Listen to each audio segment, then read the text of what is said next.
$100, c'est le prix d'équilibre du baril de pétrole. À ce prix-là, l'offre disponible est tout à fait considérable, bien supérieure à la demande et aux anticipations des principales organisations internationales. De quoi dénouer pour un moment les tensions sur l'énergie. La demande contribue à ce nouvel équilibre.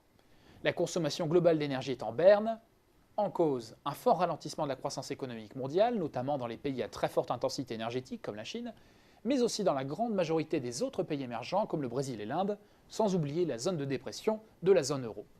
En lien également des facteurs plus structurels comme l'amélioration générale de l'efficacité énergétique, notamment en Asie. Toutefois, ce sont bien les facteurs d'offre qui contribuent le plus à ce nouveau deal énergétique.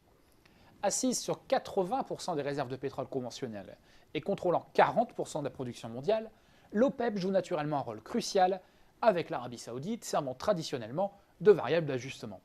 $100, c'est assez pour l'OPEP qui n'a de toute façon plus le levier qu'elle possédait il y a encore quelques années. La raison à cela, c'est l'explosion de l'offre et des réserves d'énergie hors OPEP, qu'il s'agisse du pétrole comme du gaz, en Asie comme en Amérique. En 10 ans à peine, les réserves exploitables de pétrole ont bondi de près d'un tiers et celles de gaz de près d'un quart. On pense bien sûr aux États-Unis et leur indépendance énergétique, en passe d'être retrouvée, qui ont largement contribué à réduire le poids relatif de l'OPEP sur les marchés de l'énergie. Cette tendance est toutefois beaucoup plus large et avec ce prix d'équilibre, de nouvelles nations sont en passe de devenir des mégapuissances pétrolières ou gazières.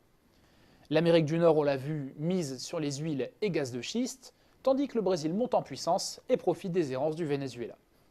En Asie, l'Australie dépassera le Qatar d'ici 5 ans pour s'imposer comme le premier exportateur mondial de gaz naturel liquéfié pour le plus grand bonheur de ses clients chinois et japonais. Impossible de prédire, il y a encore quelques mois, ce nouveau deal énergétique.